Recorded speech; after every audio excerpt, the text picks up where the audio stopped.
장성한 자녀를 둔 성도들과 상담을 하다 보면은 이 자녀들의 신앙 문제를 가지고서 고민하고 있는 분들이 의외로 굉장히 많더라고요. 아이들이 어릴 때는 부모 따라서 교회를 오니까 당연히 아이들이 교회 와서 당연히 신앙생활을 잘하고 있다고 생각을 합니다. 아이들에게 분명한 믿음이 있다고 생각을 해요. 근데 때로는 이것이 착각일 때가 있다는 사실을 우리가 기억해야 됩니다. 나중에 아이들이 나이를 먹고 이제 점점 부모 곁을 떠나게 되죠. 또 사회생활을 시작하게 됩니다. 그러다 보면은 점점 더 교회와 멀어질 일들이 많이 생기고요. 나중에는 믿음마저 다 잃어버리는 경우가 발생하는 겁니다. 특히나 감성이 예민한 청소년기나 청년의 때를 살아가면서 요즘 교회에 대해서 사회적 인식이 얼마나 좋지 않습니까? 게다가 비판적인 시선이 강한 시대를 살아가면서 우리 다음 세대 아이들이 하나님 나라를 위한 비전을 품고 믿음을 지키며 살아가는 것이 점점 더 어려워지고 있어요. 게다가 세상이 얼마나 빠르게 변화합니까? 세상이 쌓아가고 있는 바벨탑은요, 이제는 정말 조금 더 있으면은 하늘에 닿을 것 같은 만큼 그런 위기감이 느껴질 정도로 세상은 빠르게 변화하고 있어요. 과학기술도 빠르게 발전하고 있고요. 요즘 세상의 문화를 보면은 우리 아이들이 세상 문화에 빠지지 않는 것이 이상할 정도로 세상 문화가 너무너무 매력적이고 자극적이고 아이들의 마음을 홀딱 빼앗을 만큼 그렇게 세상은 빠르게 변화하고 있습니다. 근데 반면에 교회를 보면은 교회는 하나도 변하는 것이 없어요. 변화에 좀 늦지 않습니까? 새로운 것이 별로 없어요. 그러다 보니까 아이들이 이제는 세상 문화가 더 좋은 겁니다. 당연히 교회와 멀어질 수밖에 없는 거죠. 여러분들, 우리 지금 우리 교회 학교 아이들이요, 이렇게 열심히 교회 나와서 예배 드리고 있는 것은 정말 기특한 일이고요, 너무 감사한 일입니다. 요즘같이 세상의 문화가 그렇게 아이들을 갖다가 정신과 마음과 영혼을 홀딱 다 빼앗아가고 있는 이런 시대에도 아이들이 그래도 주일날이면 마땅히 하나님 앞에 나가서 예배 드려야 되는 것을 알고 하나님 앞에 나와서 예배 드리는 모습은 정말 귀한 거예요. 애들이 머리를 노랑머리를 하고 힙합 바지를 입고 귀걸이 코걸이를 하고 좀 그런 모습들이 때로는 좀 낯설기도 합니다만은 그 겉모습이 중요한 게 아니잖아요. 어쨌든 그 시간에 하나님 앞에 예배해야 되는 시간에 나와서 하나님 앞에 예배하고 있는 우리 청소년 아이들이나 교회 학교 아이들은 정말 귀한 겁니다. 우리가 아이들을 보면 좀 많이 격려해주고 애들한테 힘을 불어넣어줘야 돼요. 사실상 지금 제가 만나는 목사님들하고 이렇게 같이 얘기를 나눠보면 우리 상랑교회 교회 학교만큼 이 코로나 시기에도 출석률이 높은 교회가 없더라고요. 오히려 부모님들이 지금 코로나 때문에 위험하니까 교회 가지 마라 그래가지고 애들이 교회를 못 나오는 거지, 아이들은 하나같이 다 교회를 나가고 싶어해요. 교회 와서 예배를 드리고 싶은데 부모님들이 막아서 지금 못 나간다는 거예요. 이거 정말 부끄러운 일 아닙니까? 아이들은 안 나가려고 해도 부모님이 아이들 손잡고 억지로라도 하나님 앞에 데리고 나와서 예배를 드려야 되는 것이 마땅한 일인데 우리가 먼저 본을 보이지 못하니까 아이들도 하나님 앞에 나와서 예배를 못 드리고 있는 거죠. 기성세대 신앙인들도 역시 마찬가지입니다. 여러분들 기성세대가 되었든지 우리 다음 세대가 되었든지 우리 신앙의 문제라고 하는 것은 우리가 알고 있는 지식만 가지고서 우리의 신앙을 지켜나갈 수가 없어요. 반드시 경험이 필요하고 체험이 필요합니다. 하나님의 임재를 내가 체험을 해야 돼요. 하나님의 영광을 내가 경험을 해야 됩니다. 하나님께서 우리의 길을 인도하고 계신 것을 우리가 매일매일 경험하면서 살아갈 수 있을 때 우리의 믿음이 보다 더 견고해질 수 있고 믿음이 멈추지 않고 성장해 나갈 수가 있는 것입니다. 부모가 먼저 신앙의 본이 되지 못하면서 아이들에게 신앙생활을 권유한다 그러면 아이들이 과연 그런 부모의 말을 듣고 그 아이들에게 감동이 있을까요? 부모는 우리 자녀들에게 믿음의 스승이 돼야 됩니다. 근데 믿음의 스승이 되는 것은 말만으로 되어지는 것이 아니라 우리의 삶으로 믿음을 증명하고 보여줄 수 있어야 되는 거죠. 오늘 본문의 말씀은 이스라엘이 애굽에서 나온 지 딱 1년 되는 해 첫날 초하는 날 하나님께서 지으라 명하신 성막을 지었습니다. 그리고 성막을 하나님 앞에 봉헌하는 그날 하나님 앞에 예배를 드리는데 어떤 일이 일어났냐면 하나님께서 그 성막 가운데 임재하시는데 구름으로 임재를 하셔요. 구름이 온 성막을 덮었습니다. 그리고 성막 안에는 하나님의 영광이 가득 찼다고 했어요. 심지어는 하나님과 늘 대면하여 기도하던 모세조차도 그 영광이 너무 커서 들어갈 수 없을 정도로 하나님의 영광이 성막 안에 가득했다고 성경은 말씀을 하고 있습니다. 그리고 민수기서와 연결을 해서 그 다음 말씀이 나오는데, 하나님께서 이스라엘 백성들과 늘 함께 하신다는 증거로 그 성막 위에 하나님의 구름 기둥이 늘 함께 머물렀다고 했습니다. 하나님이 이스라엘을 떠나지 않는 한 하나님의 구름 기둥이 항상 성막 위에 머물러 있었어요. 성막 가운데에서도 지성소 하나님의 언약궤 위에 하나님의 구름 기둥이 서 있었던 것입니다. 이스라엘이 떠날 때가 되면 이 구름 기둥이 움직이기 시작합니다. 그러면 성막도 다 정리를 해야 되고 장막도 다시 다 정리를 해서 구름 기둥이 나아가는 방향으로 이스라엘은 행진을 해야 했죠. 가다가 구름 기둥이 멈추면 그곳에 멈춰서서 다시 장막을 치고 다시 성막을 펴고, 그곳에서 한 달이 됐든 두 달이 됐든 1년이 됐든 구름 기둥이 움직일 때까지 그곳에 머물러야 하는 것입니다. 철저하게 하나님께서 구름 기둥으로 이스라엘과 함께 하시면서 그들의 갈 길을 인도해 주셨던 거죠.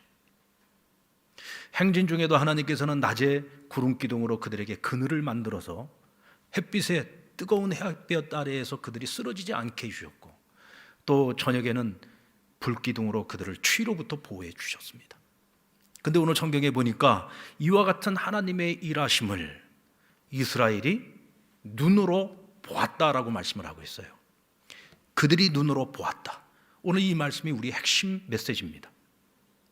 하나님께서 이스라엘 가운데 임재하시는 것을 보았습니다. 하나님의 영광을 보았습니다. 구름 기둥으로 하나님께서 그들을 인도해 나가시는 것을 그들이 눈으로 보았습니다. 왜 하나님께서 이스라엘 백성들에게 이와 같이 구름 기둥을 통해 하나님의 임재와 영광과 인도하심을 그들에게 보여주셨을까요? 여기에 아주 중요한 의미가 있습니다. 이스라엘은 애굽에서 나온 이후 하나님과 동행하는 1년 동안, 오늘 성막을 지기까지 1년의 시간을 하나님과 동행했어요. 1년을 동행하는 동안 하나님께서 수많은 기사와 표적을 보여주셨습니다. 홍해바다를 가르셨고요. 애굽에서 나오기 전에는 10가지 재앙을 통해서 하나님이 바로로 하여금 두 손 들게 하시고 결국 그들을 애굽에서 내보내게 하셨잖아요. 그 모든 과정을 그들은 다 봤습니다. 마라의 쓴물을 단물로 바꾸시는 것도 보았고, 광야로 들어가서는 먹을 것이 없을 때에 하나님께서 하늘에서 만나와 메추라기를 내리심으로 그들을 매일매일 배불리 먹이셨어요. 무리바에서는 물이 없어 원망할 때에 반석을 쳐서 그들에게 시원한 생수를 마시게 하셨고, 아말렉과의 싸움에서는 모세와 아론과 훌의 기도를 통해 그들로 하여금 승리케 하셨습니다. 이 모든 것이 뭐예요? 살아계신 하나님의 증거잖아요. 하나님께서 그들과 함께하고 계신다는 분명한 증거 아닙니까? 그럼에도 불구하고 이스라엘의 마음속에는 어떤 마음이 있었냐면 큰 두려움이 자리하고 있었습니다. 어떤 두려움이냐? 이와 같이 살아계신 하나님의 수없이 많은 증거를 보았는데도 불구하고 그들이 매일같이 하나님을 눈으로 볼 수 없다는 것 때문에 두려웠어요. 애굽에서 사는 동안 그들은 수많은 우상을 섬겼습니다. 여러분들 10가지 재앙에서 나타나고 있는 심지어는 동물부터 시작해서 벌레들까지, 그게 전부 다 애굽 사람들이 섬기고 있던 우상들이었습니다. 메뚜기도 우상으로 섬겼어요. 심지어 파리도 우상으로 섬겼습니다. 그렇게 눈에 보이는 신을 만들어 놓고 섬겼던 사람인지라 하나님과 함께 동행하면서 하나님께서 살아계심의 증거를 그렇게 많이 보여주셨음에도 불구하고 그들은 그것으로 만족을 못하는 거예요. 눈에 보이는 신을 우리에게 만들어 달라는 겁니다. 그 대표적인 사건이 뭡니까? 모세가 십계명과 율례를 받기 위해서 시내산 위에 올라가서 내려오는 시간이 더뎌지자 이스라엘 백성들이 아론에게 달려가서 우리를 인도할 신을 만들어 달라고 합니다. 형상으로 만들어 달라는 거예요. 우리에게는 눈으로 볼 수 있는, 매일매일 눈으로 볼 수 있는 신이 필요하다는 겁니다. 어쩌다가 한번 기적을 보여주고 어쩌다가 한번 표적을 나타내주는 그런 신이 아니라 매일매일 우리의 눈으로 볼 수 있는 신을 달라는 거죠. 이에 아론이 그들의 귀에 끼고 있는 그 귀고리들을 다 벗으라. 그리고는 금귀고를 녹여가지고 그것으로 송아지를 만들었습니다. 황금 송아지를 만들고는 뭐라고 했습니까? 이 송아지가 너희를 애굽에서 인도하여낸 여호와 하나님이다. 졸지에 하나님을 송아지로 둔갑시킨 거죠. 그리고는 그 송아지 신 앞에서 그들이 제사를 드리고 먹고 마시며 춤을 추고 축제를 벌입니다. 밤새도록 축제를 벌였어요. 여러분, 광야라고 하는 것은요, 보호막이 없습니다. 언제든지 적군이 쳐들어올 수 있어요. 얼마 전에 아말렉과의 전쟁에서 승리를 경험했습니다. 언제 또 아말렉 같은 그런 적들이 언제 쳐들어올지 모릅니다. 그런데도 그들이 평안한 마음을 가지고 이와 같은 축제를 벌일 수 있었다라고 하는 것은 지금까지와는 달리 눈에 보이는 신을 만들어 놓고 나니까 그들의 마음이 평안이 찾아온 거예요. 이거 얼마나 어리석은 일입니까? 황금송아지가 대체 무슨 능력이 있습니까? 그런데 그 황금송아지를 여호와라고 믿으면서 그들의 마음에 평안을 얻었단 말이죠.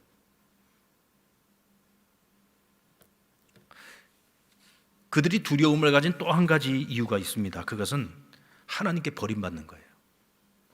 왜냐하면 애굽에서 나올 때부터 시작해서 지금 여기 1년 동안 하나님과 동행해 왔습니다. 하나님이 있어서 1년을 이 광야에서 버틸 수 있었던 거예요. 여러분, 이스라엘 백성들이 지금 남자만 장정만 70만 명입니다. 그러면 남녀노소를 다 합칠 때는 200만이 넘는 큰 민족이에요. 근데 그들이 광야에서 1년을 버텼다? 이건 불가능한 일입니다. 그들이 이곳에서 생존할 수 있는 가능성은요, 단 1%도 되지 않습니다. 그런 불가능성을 가능성으로 만들어 준 분이 누구예요? 여호와 하나님이시죠.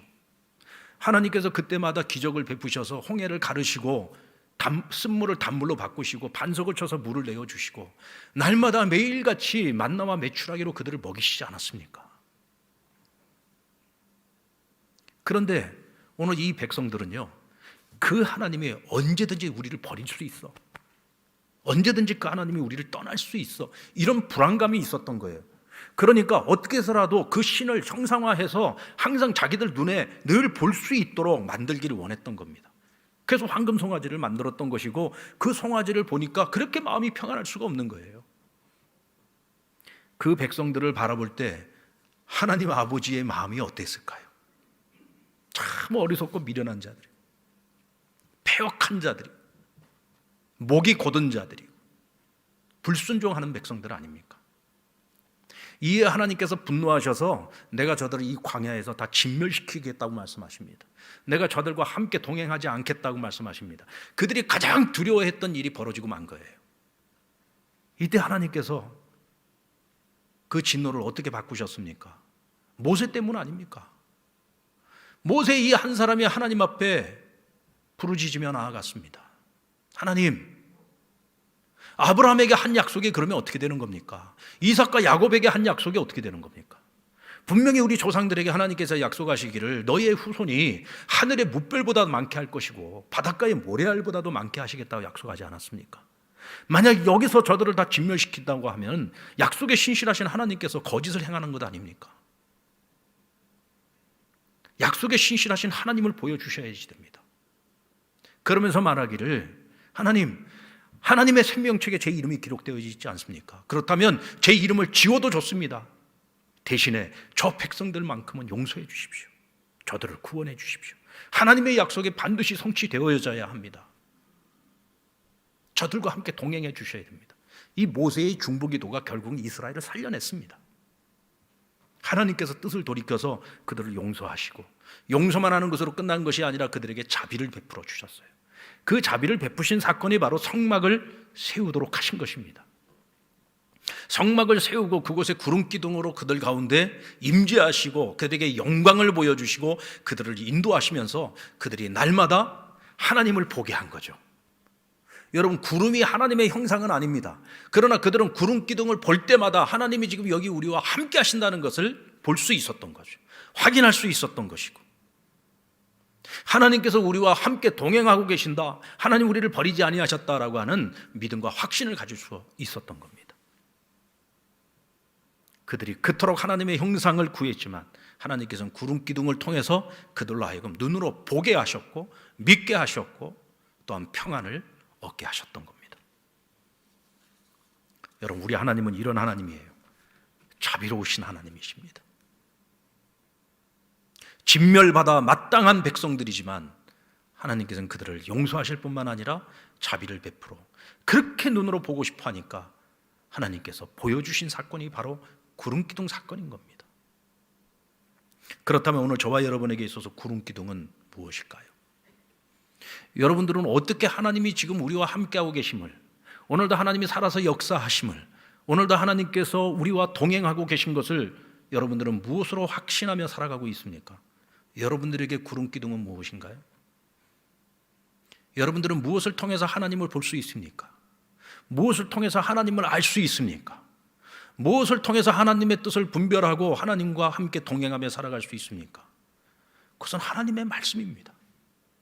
말씀이 곧 하나님이고 하나님이 곧 말씀 아닙니까? 우리가 어떻게 하나님을 알 수 있어요? 성경을 통해서 하나님을 알 수 있잖아요. 성경은 하나님께서 성령으로 감동하여 우리에게 주신 책입니다. 이 성경 안에는 하나님의 모든 것이 들어 있습니다. 하나님은 자기를 감추시는 분이 아니에요. 하나님은 우리에게 계시해 주시는 하나님이십니다. 자기를 온전히 드러내요. 오늘 이 성경에 자신에 대한 모든 것을 다 기록해 주셨어요. 하나님을 알기를 원하십니까? 그러면 성경을 읽으시면 됩니다. 하나님을 알기를 원하십니까? 하나님의 말씀을 귀 기울여 들으십시오. 하나님을 진정 알기를 원하신다면 매일같이 하나님의 말씀을 묵상하시고 묵상을 통해서 깨달은 그 하나님을 붙잡고 하루를 살아가십시오.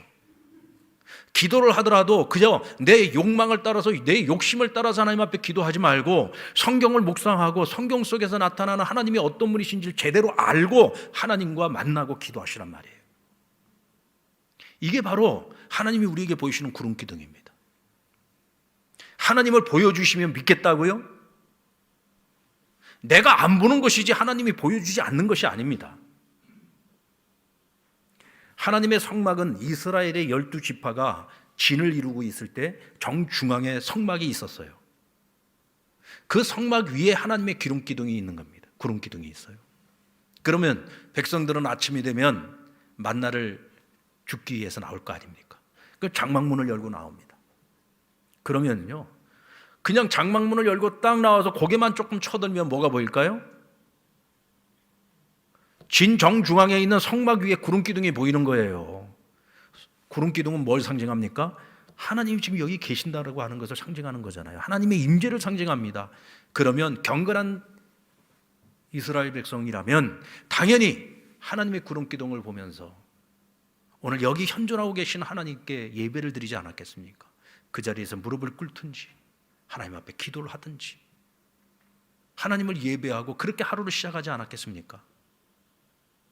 하나님의 은혜는 멀리 있는 것이 아니라 하나님의 눈에는 늘 우리 앞에 있습니다.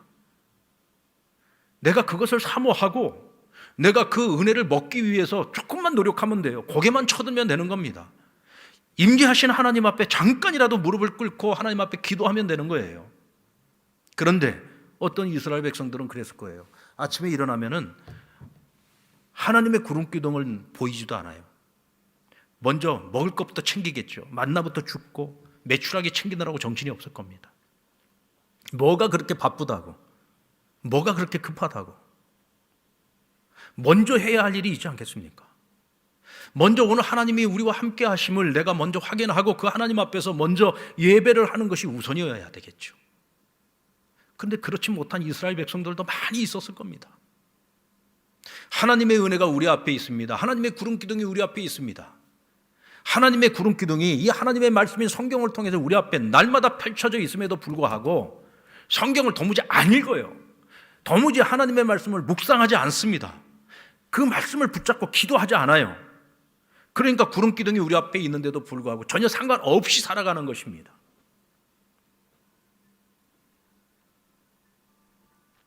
하나님의 구름 기둥이 하나님의 임재와 하나님의 영광과 하나님의 인도하심이 언제 이스라엘 가운데 임하였습니까? 딱 1년째 되는 해입니다. 그 1년째 되는 해라고 하는 것은 이스라엘 백성들이 애굽에서 출애굽하고 딱 1년, 정확하게 1년입니다. 1년 전 바로 그날 출애굽이 있었고 1년 후 바로 이날에 성막 재건이 있었어요. 성막을 세우는 일이 있었습니다. 여러분, 이것은 이스라엘 백성들에게는 가장 중요한 두 가지 사건이죠. 출애굽 사건은 이스라엘이 하나님의 백성이 되어지는 사건입니다. 이스라엘의 역사가 시작되는 날이에요. 이 날이 하나님의 백성으로 거듭나는 새로운 신분과 새로운 자격을 가지고 살아가는 새로운 역사의 시작, 그날이 바로 출애굽입니다. 그래서 이스라엘 백성들이 하나님 앞에 드리는 절기 중에서 가장 중요한 절기가 유월절이에요. 유월절이 있고 칠칠절이 있고 초막절이 있는데 이 세 개의 절기는 모두가 다 유월절을 중심으로 하고 있습니다. 하나님께서 이스라엘 애굽에서 구원하신 이 사건을 중심으로 해가지고 세 가지 절기가 드려지는 거예요.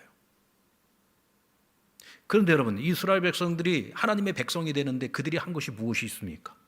그저 맨날 불평하고 원망한 것밖에 없잖아요. 불순종한 것밖에 없습니다.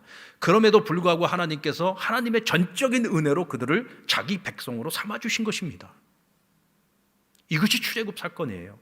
마치 오늘 저와 여러분이 하나님의 자녀가 된 것이 우리가 무슨 하나님이 기뻐하시는 일을 해가지고 하나님 우리를 당신의 자녀로 삼은 것이 아니라 예수 그리스도를 통해서 전적인 하나님의 은혜로 우리를 당신의 자녀로 삼으신 것과 같은 이치죠. 그렇지 않습니까? 우리가 뭘 특별한 일을 했기 때문에 우리가 하나님의 자녀가 된 게 아니에요. 전적인 하나님의 은혜로 우리가 구원을 얻었습니다. 자, 그런데 이것만으로 끝나지 않습니다. 오늘 성막을 이스라엘 백성들이 하나님 앞에 세우고 예배를 드린 것은 이제 우리가 하나님의 은혜로 하나님의 백성이 되었으니 이제는 오직 하나님만 섬기겠습니다. 오직 하나님을 경외하는 백성으로 살겠습니다. 오직 하나님의 말씀 앞에 순종하는 백성으로 살겠습니다. 이것을 하나님 앞에 서약하는 것이 곧 예배요, 오늘 성막을 세운 의미입니다. 오늘 저와 여러분이 하나님의 은혜로 하나님의 자녀가 되었습니다. 하나님의 백성이 되었습니다. 이 땅에서 하나님께서 우리에게 주신 그 약속을 붙들고 주님과 함께 동행하는 인생을 살아갈 때 우리가 해야 할 일이 있어요. 그것이 뭐냐? 성막을 세웠듯이 우리도 하나님 앞에 성막을 세워야 합니다. 여러분, 이스라엘 백성들이 어떻게 하나님의 성막을 세웠습니까? 하나님께서 명하신 대로 세웠습니다. 하나님의 성막을 세우는 과정 속에 보면은 모세가 하나님이 명하신 대로 그대로 행하였더라라고 하는 말씀이 계속해서 반복적으로 나옵니다. 하나님이 명하십니다. 그럼 모세가 그것을 듣고 복창하는 거예요. 하나님께서 이렇게 말씀하셨다. 그러니 너희는 이렇게 행하라. 그러면 백성들은 그 말씀을 듣고 그대로 행하는 것입니다. 여기에 자기 생각이 없어요. 제가 생각할 때는 이렇게 하면 더 나은 작품이 나올 것 같은데 굳이 꼭 그렇게 해야 되겠습니까? 이런 얘기가 없습니다. 하나님이 명하시니 모세는 복창하고 복창한 대로 백성들은 그대로 이행합니다. 이렇게 해서 성막이 세워진 거예요. 여러분, 성막이 그냥 세워진 것이 아닙니다. 그냥 아무렇게나 세워진 것이 아니에요. 하나님이 철저하게 디자인을 하셨습니다. 하나님이 디자인하신 것이니까 때로는 우리의 상식으로는 이해가 되지 않는 것들이 많이 있겠죠. 그 중에 한 가지만 말씀을 드리면 성막 안에 들어가는 세 개의 성구가 있어요. 세 개의 기구가 있는데 하나는 떡상이고 하나는 분향단이고 하나는 금등대입니다. 그런데 그 중에서 이 금등대는요 굉장히 화려하게 생겼습니다. 이 생김새 자체가요 그냥 주물로 찍어서 만들어내는 것 같으면 이렇게 만들어내는 것이 가능한 일이고 어렵지 않은 일이지만 이것을 금 한 달란트를 가지고 정으로 쪼아서 만드는 거예요. 다듬어서 만드는 것입니다. 근데 그 모양새 자체가 너무 화려하고 아름다운데 이것은 도저히 주물이 아니고서는 만들어낼 수 없는 거예요. 근데 이걸 정으로 쪼아서 만들어요? 이걸 다듬어서 만들어요? 이거는 한 번쯤 해본 사람 같으면, 장인들이라면 당연히 이건 말도 안 되는 거라고 거절할 수 있는 일이었습니다. 그러나 당시에 하나님께서 세우셨던 부살렐과 오홀리압이라고 하는 이 두 사람의 장인에게 모세가 이것을 명했을 때 그들은 한마디도 못한다는 소리를 하지 않았어요. 아멘 하고 그들이 순종을 합니다. 근데 순종을 하니까 어떤 일이 벌어졌느냐? 이거는 오늘날의 과학기술로도 이렇게 만들려고 못 만듭니다. 불가능한 일을 가능케 만드시는 분은 누구예요? 하나님이시죠. 성경에 보면 하나님께서 이 두 사람에게 지혜를 주셨다 그랬어요. 하나님이 주신 지혜로 말미암아 불가능을 가능하게 만들어낸 것입니다. 아멘. 여러분, 불가능을 가능케 하시는 일은 하나님이 하시는 거예요. 그럼 우리가 할 일은 뭐냐? 하나님께서 하라는 대로 명령에 순종하면 되는 것입니다. 이해가 안 돼도 순종하는 거예요. 우리의 생각으로는 이거 합리적이지 않지만 그러나 주께서 하신 명령이기 때문에 순종하는 것입니다. 그렇게 세워진 것이 성막이에요. 그 성막 위에 하나님의 구름 기둥이 임재하시고 하나님의 영광을 보여주시며 그들의 가는 길을 인도해 주신 것입니다. 사랑하는 여러분, 오늘 우리가 하나님의 말씀을 읽고 묵상하고 하나님의 말씀을 붙들고 살아가는 것, 그 말씀대로 실천하면서 살아가는 것, 이와 같은 삶 속에서 성막이 세워지는 것이고 그 위에 임재하시는 하나님의 구름 기둥을 우리가 볼 수 있는 것입니다.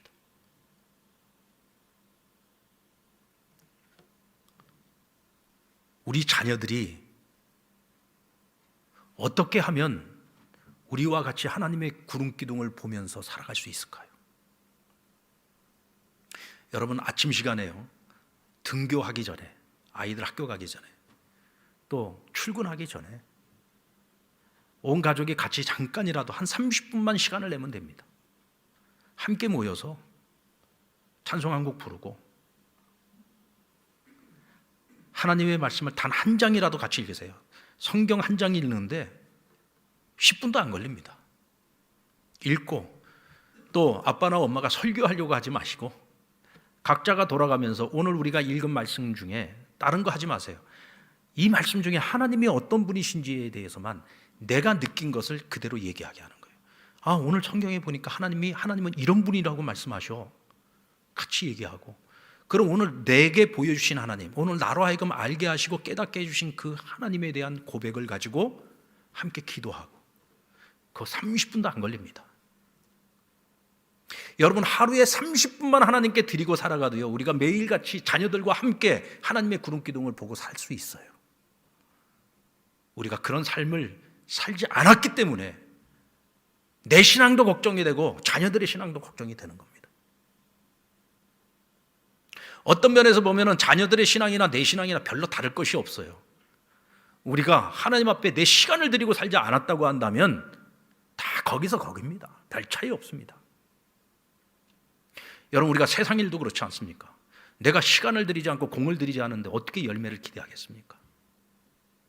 하나님과의 관계 속에서도 내 믿음이 성장하기를 원하고 내 자녀들의 신앙이 성장하기를 원한다면 그만큼의 시간은 드려야 되는 겁니다.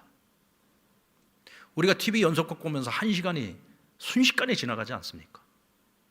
오늘은 왜 이렇게 드라마가 빨리 끝나느냐고 투정 부리지 않습니까? 그러면서 하루에 내가 하나님 앞에 30분 시간 드리는 거, 그것조차도 못 드리는데 우리가 어떻게 하나님이 계시네 안 계시네, 하나님의 구름 기둥이 보이네 안 보이네를 우리가 말할 수 있겠습니까? 시간을 드려야 됩니다. 여러분, 우리가 신앙생활 편하게 하려고 하면 안 됩니다. 내 육신이 힘든 것만큼 내 믿음은 잘하게 돼 있어요. 절대로 신앙생활을 편안하게 하려고 하지 마세요. 쉽게 하려고 하지 마십시오. 우리가 하나님 앞에 나와서 대면 예배를 드려야지 되는 이유도 바로 거기 있는 겁니다. 집에서 편안하게 예배 얼마든지 드릴 수 있겠죠. 어떻게 보면 집에서 예배를 드리면은요, 더 가까이에서 제 얼굴도 지금 아마 보고 있을 거예요. 나와서 예배 드리다 보면은 때로는 너무 멀리 있기 때문에 화면으로 제 얼굴을 보는 거나, 그러니까 교회 가서 화면으로 목사님 얼굴 보는 거나, 집에서 가까이에서 모바일로 목사님 얼굴 보는 거나, 또 집에서 큰 TV 틀어놓고 70인치 틀어놓고서 저를 보면 또 제 얼굴이 지금 얼마나 잘 보이겠습니까? 거기다가 그냥 스테레오로 그냥 설교가 나오니까 얼마나 잘 들리겠어요? 어쩌면 교회에서 예배드리는 것보다 말씀이 더 잘 들릴 수도 있어요. 제 얼굴이 더 잘 보일 수도 있습니다. 뭐 잘생기지도 않은 얼굴 그렇게 크게 볼 필요도 없고요. 근데 중요한 것은 뭐냐? 오늘 과연 내가 하나님을 향한 어떤 마음을 가지고, 어떤 열심을 가지고 있느냐예요. 적어도 이 자리에 나오기까지는 아침에 더 일찍 일어나야 될 거고 더 분주하게 준비해야 될 것입니다. 그 자체가 예배인 거죠. 마음으로만 드리는 게 예배가 아닙니다. 몸이 함께 하나님 앞에 드려질 때에 그것이 진정한 예배가 될 수 있는 것입니다. 절대로 신앙생활을 편하게 하려고 하지 마세요. 그래서는 절대로 우리 자녀들에게 보여줄 것이 없습니다. 여러분, 모세는요, 진 밖에 회막을 만들었습니다. 회막은 성막을 짓기 전에 모세가 하나님을 만나기 위해서 만들었던 마치 간이 처소와 같은 것이에요. 이 회막을 만들어 놓고 그 안에 들어가서 모세는 항상 하나님과 대면하여 기도했습니다. 대면을 했다는 것은 마치 친구를 만나서 대화를 나누듯이 그렇게 모세는 늘 하나님을 만나서 대화를 나누고 하나님께서 주시는 말씀을 받아 이스라엘 백성들을 지도하고 이끌어 나간 거예요. 그러니까 모세에게 있어서는 회막에서 하나님을 만나는 사건, 하나님과 대면하는 사건, 이것이 없으면은, 하나님께 말씀을 받지 않고는 어찌 그 말 안 듣는 백성들이 지도하고 그들을 이끌고 나갈 수 있었겠습니까? 근데 그 자리에 누가 함께 했느냐면 수종드는 자 여호수아가 늘 함께 있습니다. 여호수아는 마치 모세의 그림자와 같은 자예요. 항상 따라다닙니다. 그러니까 모세가 기도하러 회막에 들어가면 같이 들어갑니다. 모세가 하나님과 대면하는 동안 여호수아도 함께 기도합니다. 그리고 모세가 진으로 돌아가고 난 후에도 여호수아는 계속 그 자리에 남아 있었다. 회막을 지키고 있었다 그랬어요. 여러분, 가나안 정복 전쟁의 위대한 지도자 여호수아가 그냥 나온 게 아닙니다. 출애굽의 지도자, 하나님과 대면하는 모세가 있었기에 여호수아가 있을 수 있는 것이었고, 모세가 구름 기둥을 바라보는 그 시선을 여호수아도 함께 바라보면서 믿음과 비전과 꿈을 키워나갔던 거예요. 사랑하는 여러분, 바라기는 저와 여러분이 바라보는 구름 기둥을 우리 자녀들도 함께 바라볼 수 있기를 바랍니다. 이를 위해서는 우리가 먼저 본을 보여야 됩니다. 적어도 하루에 하나님 앞에 얼마간의 시간을 반드시 들이십시오. 하루를 살면서 하나님을 잊고 살지 마세요. 하루의 첫 시작을 하나님과 함께 시작하십시오. 그러면 하나님의 구름 기둥이 그날 하루 여러분의 삶을 이끌어 주시고 인도해 주실 겁니다. 우리 자녀들이 어느 자리에 있든지, 어느 곳에 있든지, 어렸을 때부터 부모님들과 함께 하나님의 구름 기둥을 같이 바라보는 그 시선을 가지고 있다고 한다면 어느 자리에 있든지 그거 상관이 없습니다. 어떤 자리에 있느냐 상관이 없습니다. 그들은 어느 곳에서든지 하나님의 구름 기둥을 바라볼 것입니다. 군대에 가 있어도, 아니면 외지에 나가 있어도, 해외에 나가서 공부를 하더라도 어느 곳에 있든지 그들은 하나님께 시선을 두고 살아갈 것입니다. 여러분, 그러면 되지 않겠습니까? 그러면 절대로 우리의 다음 세대가 하나님을 알지 못하는 다른 세대가 아니라 하나님을 경외하는 다음 세대가 될 것입니다. 여러분, 이를 위해서 오늘 우리 기성세대가 마땅히 해야 될 일이 무엇입니까? 하나님의 구름 기둥을 바라보는 일입니다. 하나님의 말씀 앞에서 사십시오. 순종하는 삶을 사십시오. 하나님께 반드시 시간을 들이십시오. 마음으로만 하나님을 섬기려고 하지 마시고 우리 육체로도 하나님을 섬기십시오. 이때에 우리가 우리 자녀들과 함께 하나님께 시선을 두고 살아가는 삶을 살아가게 될 것입니다.